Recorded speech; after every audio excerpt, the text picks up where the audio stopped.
তারকা ব্যাটার সাব্বির রহমানের বিরুদ্ধে আবারও উঠল শৃঙ্খলা ভঙ্গের অভিযোগ।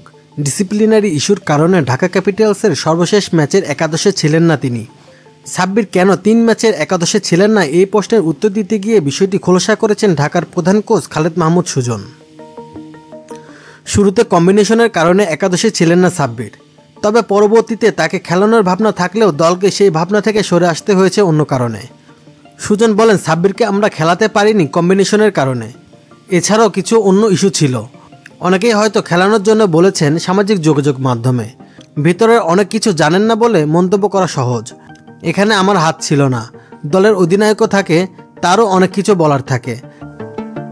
শৃঙ্খলা ভঙ্গের অভিযোগ উঠেছে জানিয়ে সুজন বলেন, ট্রেনিংয়ের ব্যাপার থাকে যেগুলো আমরা অনেক কিছুই বলতে পারি না।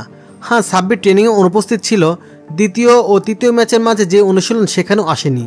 টিম ডিসিপ্লিনের ব্যাপার ছিল, এই কারণে তাকে খেলানো হয়নি, বিশেষ করে গত 2 তারিখে তৃতীয় ম্যাচে। 1 তারিখ অনুশীলনে না আসার কারণে ওই ম্যাচ খেলানো হয়নি। এটা পুরোপুরি ডিসিপ্লিনারি ইস্যু।